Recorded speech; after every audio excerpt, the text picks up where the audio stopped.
오늘 메시지는 효율인가 효과인가, 효율인가 효과인가입니다. 이 제목으로 2023년, 2024년 송구영신 메시지를 전하겠습니다. 제가 오전에는 소유인가 존재인가라는 제목으로 설교를 했는데 뭔가 좀 형식이 비슷하죠? 효율인가 효과인가. 한 주에 큰 비중이 있는 두 개의 설교를 준비하다 보니까 제목 컨셉이 좀 비슷해진 것 같기도 합니다.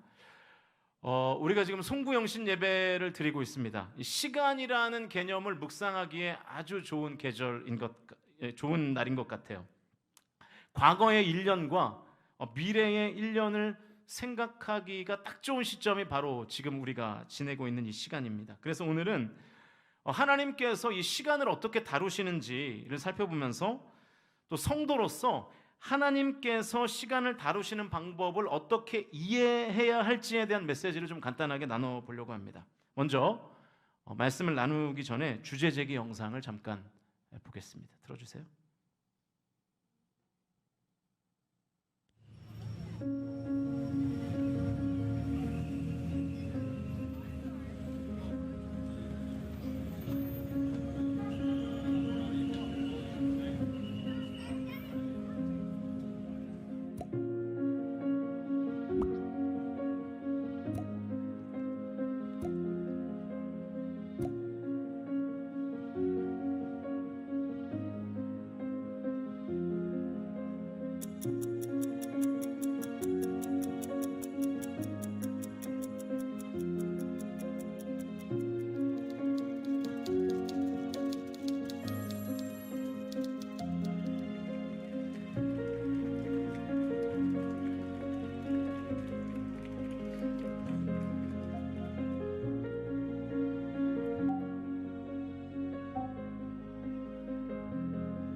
네, 됐습니다. 여기까지만 볼게요. 네, 약간의 사고가 있었던 것 같습니다. 제가 오늘 주목하고 싶은 부분은 이 영상에서 서두의 문제 제기입니다. 우리는 그 시간을 효율적으로 사용하는 것이 항상 옳다고 믿죠. 그래서 우리는 무조건 부지런히 살아야 합니다. 그래야 이 시간의 효율이 높아지는 것이죠. 분 단위로 일정을 소화하면서 시간을 아주 효율적으로 사용하는 것입니다. 그것이 이 바른 시간 사용법이라고 우리는 생각하는 경향이 있죠. 그런데 오늘 본문을 보시면 시간의 창조자이신 하나님께서 굉장히 시간을 비효율적으로 사용하시는 내용이 나와 있습니다. 우리 본문 17절 앞부분만 같이 화면을 보시면서 읽겠습니다. 시작. 바로가 백성을 보낸 후에 블레셋 사람의 땅의 길은 가까울지라도 하나님이 그들을 그 길로 인도하지 아니하셨으니. 17절이 이렇게 시작하죠. 바로가 백성을 보낸 후에. 오늘 본문의 배경을 좀 설명드리겠습니다. 모세가 이 애굽의 노예였던 이스라엘을 대표해서 이제 바로 왕을 찾아갑니다. 찾아가서 이스라엘 백성들이 제사를 드려야 되니까 출애굽을 좀 해야 되겠습니다. 이렇게 요청하죠. 그런데 바로 왕이 교묘하게 계속 그 요청을 거절하는 거예요. 계속해서 거부하니까 하나님께서 이제 애굽에 10가지의 재앙을 내리심으로 마침내 이스라엘 백성들이 출애굽하게 됩니다. 오늘 본문 앞장 12장에 이런 내용들이 쭉 기록되어 있어요. 바로 왕이 백성을 보낸 후에 라는 것은 바로 지금 이 시점을 말하고 있는 것입니다. 그렇게 출애굽한 이스라엘 백성들을 하나님께서 이제 직접 인도를 하시는데 17절 중간에 뭐라고 되어 있냐면 블레셋 사람의 땅의 길은 가까울지라도 하나님이 그들을 그 길로 인도하지 않으셨다라고 되어 있어요. 이게 무슨 말이냐면 하나님께서 이스라엘 백성들을 가장 가까운 길, 가장 빠른 길, 지름길로 인도하지 않으셨다라는 뜻입니다. 하나님은 빠르고 효율적인 이 블레셋 사람의 땅의 길을 선택하지 않으시고 어떤 길을 선택하셨냐면 18절 앞부분 말씀 같이 읽겠습니다. 시작. 그러므로 하나님이 홍해의 광야길로 돌려 백성을 인도하십니다. 하나님께서 이스라엘 백성들을 홍해의 광야길이라는 길로 돌려서 인도하셨다는 거예요. 이스라엘 백성들을 돌아가는 길로 인도하신 것입니다. 이 내용을 다르게 표현하면 이렇게 되겠죠. 하나님께서 지금 시간 낭비하셨어요. 시간을 비효율적으로 사용하셨다는 말이 되죠. 그 얘기를 지금 17절에서 하고 있는 것입니다. 하나님이 실제로 그러셨는지를 지도를 보면서 제가 다시 한번 설명을 해드리겠습니다. 보여주시면 화면 위쪽에 보이는 그 주황색으로 표시된 그 길이 블레셋 사람의 땅의 길입니다. 어딘지 보이세요? 네, 저기가 블레셋 사람의 땅의 길인데 저 길이 애굽에서 가나안까지 가는 최단 거리예요. 지름길이죠. 시간적으로 보면 가장 효율적인 길입니다. 그런데 하나님께서 저 길로 인도하지 않으시고 파란색으로 표시된 홍해의 광야길로 인도하셨다는 거예요. 그래서 밑으로 내려갔다가 다시 올라갔다가 두 바퀴 돌고 그리고 가나안 쪽으로 올라간 것입니다. 학자들의 연구에 따르면 블레셋 사람의 땅의 길보다 홍해의 광야길이 5배에서 6배 정도 더 긴 거리라고 합니다. 이 블레셋 사람의 땅의 길로 가면 이 성인 남자가 빠른 걸음으로 걸을 때 4일에서 5일의 시간이면 도착하는 거리래요. 그러면 이 홍해의 광야길은 5배에서 6배니까 적어도 24일에서 한 달 정도 걸리는 기간이 바로 이 홍해의 광야길이겠죠. 그러니까 지금 하나님이 비효율적으로 시간을 지금 사용하고 계신 거예요. 시간 낭비하신 것이 맞다고요. 게다가 하나님은 광야에서 가고 서기를 반복하셨죠. 심지어 어떤 장소에서는 2년 가까이 머무를 때도 계셨습니다. 그래서 이스라엘 백성들이 출애굽해서 가나안에 도착할 때까지 여러분 몇 년이 걸렸죠? 40년이 걸렸잖아요. 사실은 30일이면 가는 길인데 40년이 걸린 거예요. 한 달이면 갈 길이 40년이 됐습니다. 하나님께서 왜 이렇게 시간 낭비를 하셨을까요? 왜 이렇게 시간을 효율적으로 사용하지 않으셨을까요?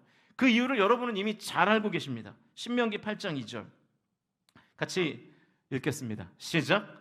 내 하나님 여호와께서 이 40년 동안에 내게 광야길을 걷게 하신 것을 기억하라. 이는 너를 낮추시며 너를 시험하사 내 마음이 어떠한지 그 명령을 지키는지 지키지 않는지 알려 하심이라. 유명한 말씀이죠. 이 말씀에서 말하고 있는 내용이 뭐냐면 하나님께서는 일부러 효율적으로 시간을 사용할 수 있는 좋은 길, 빠른 길을 선택하지 않으시고 먼 길을 택하신 이유가 뭐냐면 이스라엘 백성들을 시험하시고 그들을 훈련시키기 위해서 그 길을 택하셨다는 거예요. 이게 우리가 통상적으로 알고 있는 광야 40년의 시간입니다. 그 광야 40년의 시간을 보낸 이유죠. 이스라엘을 겸손히 낮추시고 그 명령을, 하나님의 명령을 지키는지 지키지 않는지를 시험하시려고 하나님께서 이 40년의 시간을 낭비하셨다는 거예요. 이것이 우리가 보통 알고 있는 광야 40년의 이유이고요, 비효율적인 시간 사용을 하신 이유의 전부라고 말해도 틀리지는 않을 것입니다. 그러니까 훈련으로서의 40년. 그런데 여러분, 오늘 본문을 조금 더 원어로 들여다보면 또 다른 이유가 있다는 것을 우리가 찾을 수 있습니다. 그러니까 하나님께서 이스라엘 백성들을 훈련시키시기 위해서만 블레셋 사람의 땅의 길, 빠른 길이 아니라 홍해의 광야길, 더 느린 길로, 더 비효율적인 길로 인도하신 것만이 아니라는 거예요. 성경을 원어로 보지 않으면 이 비효율적인 시간 사용의 다른 의미를 안타깝게도 찾아낼 수가 없습니다. 그래서 설교자가 있는 거겠죠. 이 18절 앞부분 말씀을 다시 한번 같이 읽겠습니다. 시작. 그러므로 하나님이 홍해의 광야길로 돌려 백성을 인도하심에, 여기서 이 인도하심에라는 표현이 있는데 이 인도하다라는 단어에 해당하는 히브리어가 나하라는 단어입니다. 나하. 그런데 이 나하라는 단어는 이끌다, 인도하다라는 뜻도 있지만 그 뜻이 중요한 것이 아니라 더 중요한 뜻이 뭐냐면 고통으로부터 이끌어내다라는 뜻이 있어요. 고통으로부터 이끌어내다. 그러니까 고통으로부터 건져내다라는 뜻이 있다는 거예요. 그러니까 이 원어의 의미를 살려서 18절을 다시 해석하면 이런 말이 되는 거예요. 하나님께서 이스라엘을 홍해로 가는 길을 통하여 고통으로부터 이끌어냈다. 이스라엘 백성들을 그 비효율적인 시간 사용을 할 수밖에 없는 그 홍해의 광야길을 걷게 하심으로 이스라엘 백성들을 고통으로부터 건져냈다라는 것입니다. 그러니까 하나님이 이스라엘을 훈련시키기 위해서만 광야길을 선택하신 것이 아니라 사실은 이스라엘 백성들을 고통에서 끌어내기 위하여, 고통에서 건져내기 위하여 지금 이 비효율적인 경로를 선택했다는 거예요.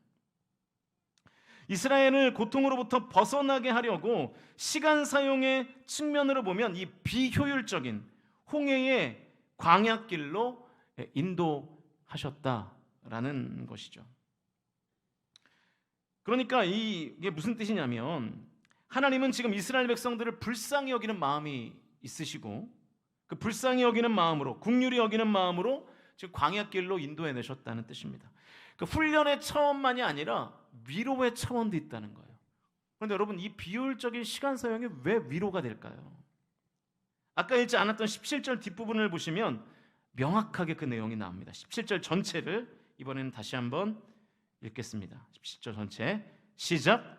바로가 백성을 보낸 후에 블레셋 사람의 땅의 길은 가까울지라도 하나님이 그들을 그 길로 인도하지 아니하셨으니 이는 하나님이 말씀하시기를 이 백성이 전쟁을 하게 되면 마음을 돌이켜 애굽으로 돌아갈까 하셨습니다. 이게 무슨 내용인지 설명해 드릴게요.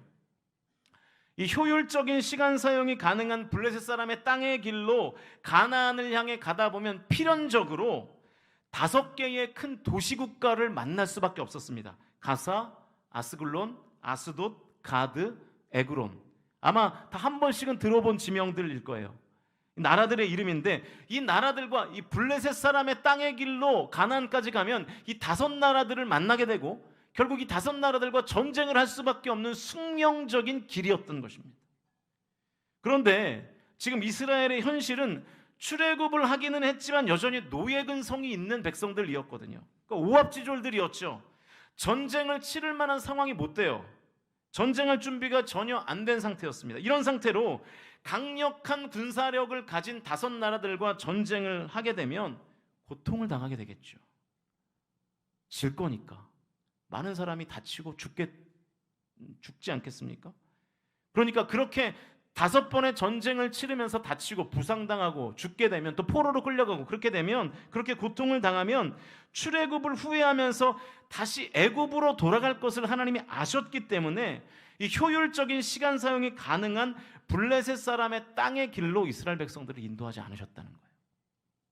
그래서 비록 비효율적이지만 고통에서 벗어날 수 있는 돌아가는 홍해의 광야길로 이스라엘 백성들을 인도하신 것입니다. 여러분 한번 생각해 보세요. 아무리 빠른 길이면 뭐합니까? 애굽으로 돌아가면 그 빠른 길에서 5개의 도시국가를 만나서 전쟁하다가 져가지고 우리 더 이상은 못 가겠다. 그리고 애굽으로 돌아가 버리면 그 길이 빠른 길인들 무슨 소용이 있겠습니까? 말짱 도루묵이죠. 출애굽 자체가 아무런 의미가 없어지는 거잖아요.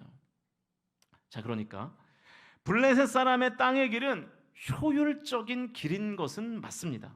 그런데 효과적인 길은 아니었어요. 가나안에 가는 것이 목표잖아요. 그러니까 가나안은 도착하는 것이 가장 효과적인 거죠. 그런데 효율적인 길로 가면 가나안이 아니라 애굽으로 돌아가자고 할 것이 뻔하잖아요.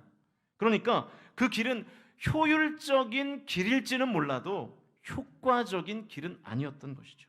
그러나 홍해의 광야길은 효율적인 길은 아닙니다. 시간이 훨씬 더 걸리는 길이니까요. 그러나 가나안이라는 목적지에 도착하기에는 가장 효과적인 길이었다는 거예요. 전쟁을 안 해도 되는 길이니까요.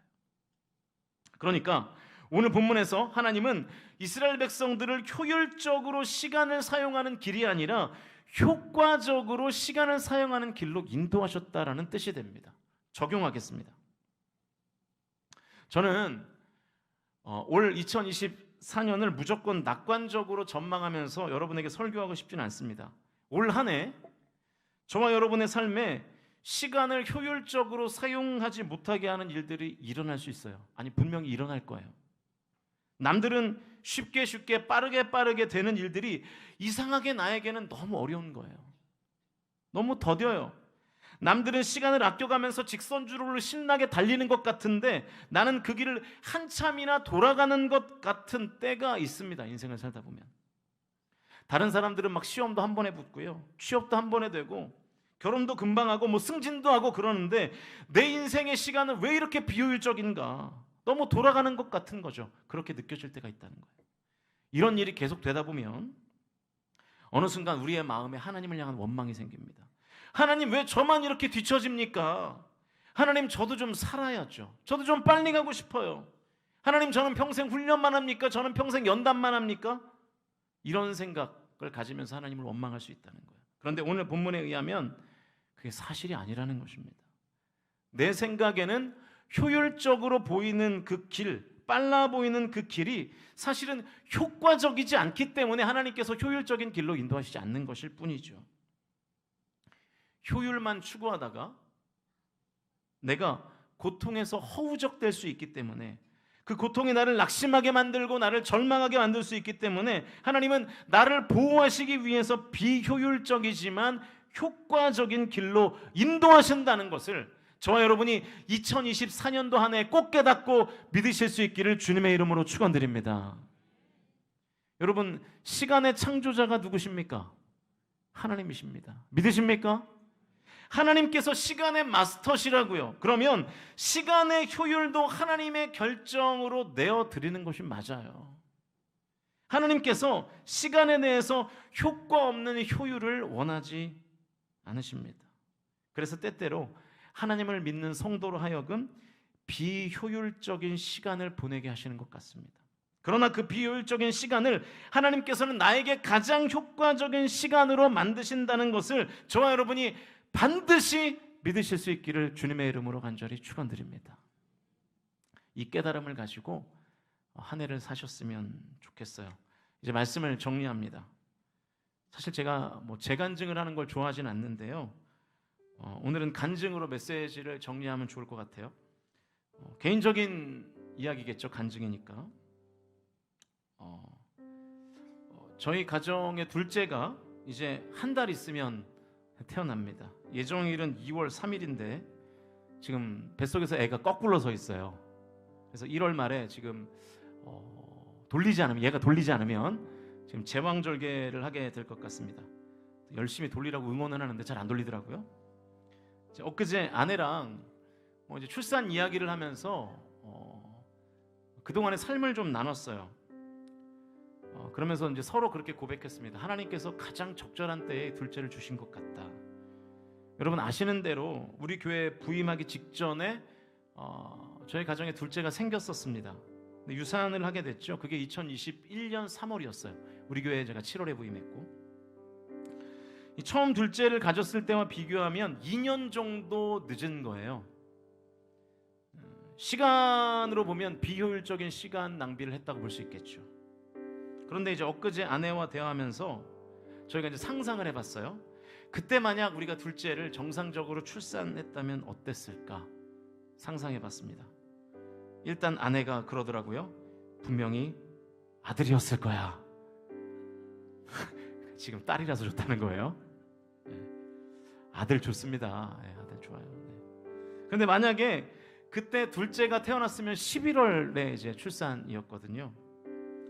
제가 7월에 담임 목사를 부임했잖아요. 여러분, 담임 목회를 적응하는 일이 얼마나 많이 힘들었겠습니까? 담임 목회도 처음이라 정신이 없는데 집에 가면 막 깐난아기가 빽빽 울어대면 여러분 인생의 정리가 안 됐겠죠. 그래도 지금은 이제 제가 목회 이제 3년 차이고 이제 올해 지금 4년 차인데요. 교회도 어느 정도 좀 안정이 됐잖아요. 돌아가는 것도 좀 알고 또 우리 부격자들이 아주 잘 도와주고 계시고, 그때보다 지금 둘째를 가지고 출산하는 것이 훨씬 더 좋은 때라고 여겨졌습니다. 그리고 좀 세속적인 이유를 말씀드리면 이해하고 들어주십시오. 만약 그때 둘째를 낳았으면 드림센터 401호에 내 식구가 살았어야 됐습니다. 물론 401호가 나쁘진 않아요. 좋아요. 근데 지금보다는 조금 좁죠. 물론 적응하면서 잘 살았겠지만 지금 제가 사는 사택이 더 좋습니다. 네. 이한이가 얘가 이제 너무 혈기가 넘쳐가지고 이제 드림센터 402로 살 때는 항상 이제 밖에 나가자 그랬어요, 얘가. 근데 운암빌라 이사하고 나서는 집에만 있겠다는 거예요. 엄마가 배불러서 밥 차리기가 힘드니까 밖에서 좀 밥을 먹고 들어오자 그래도 얘가 안 나가겠다는 거예요. 집이 너무 좋대요. 집이 넓어져서 이제 좋은 거죠. 예전에는 이제 성경원 방학 때 이제 이한이를 이제 저기 친정 처가죠. 저한테 처가에 이제 보냈거든요. 성경원 방학 때. 근데 이번 방학 겨울 방학 때도 좀 보내려고 그랬더니 안 가겠다는 거예요. 우리 집이 더 좋다고. 네. 제 간증입니다. 네. 저의 경험을 말씀드리면 정말로 제가 그렇게 고백이 돼요. 2년 전에 둘째를 낳는 것과 어떻게 보면 2년이라는 비효율적인 시간을 보낸 뒤에 지금의 둘째를 출산하는 것과 비교해 보면 시간적으로 보면 2년을 낭비한 것 같지만 하나님께서 2년 뒤에 주신 것은 가장 효과적인 때에 알맞은 타이밍에 하나님께서 저희 가정에 둘째를 주신 줄로 믿습니다. 여러분, 여러분의 인생도 저는 마찬가지인 것 같아요. 내 인생에만 왜 이렇게 그 일이 더디게 일어날까? 왜 내 인생에는 그 일들이 잘 빨리 다가오지 않을까라고 생각될 때, 그 일이 아직 나에게는 효율적일지는 모르겠지만 효과적이지는 않기 때문이라는 하나님의 섭리가 있기 때문이죠. 사랑하는 성도 여러분, 하나님은 알파와 오메가시요 처음과 나중이심을 믿으실 수 있기를 주님의 이름으로 축원드립니다. 하나님께서는 시간의 처음과 끝을 다 가보시는 분이기 때문에 언제가 가장 좋은 타이밍이라는 것을 하나님은 가장 잘 알고 계신 것이죠. 그래서 때로는 나에게는 비효율적으로 느껴지는 그 시간도 사실은 하나님에게는 가장 효과적인 시간이기에 우리는 그 시간을 참고 견딜 수 있어야 하는 것입니다. 그러니까 여러분 꼭 기억하세요. 하나님은 나를 때때로 비효율적인 시간으로 인도하실 수는 있어도 절대로 나를 비효과적으로 인도하시지는 않으십니다. 그 신실하신 하나님, 실수가 없으신 그 하나님을 의지하면서 우리 성광 공동체에 속한 모든 가정들 2024년도 한 해도 승리하실 수 있기를 주님의 이름으로 간절히 축원드립니다. 하나님이 우리를 효율적인 길로 인도하시지 않으실 수는 있어도 우리를 효과적이지 않은 길로 인도하시지는 절대로 않으십니다.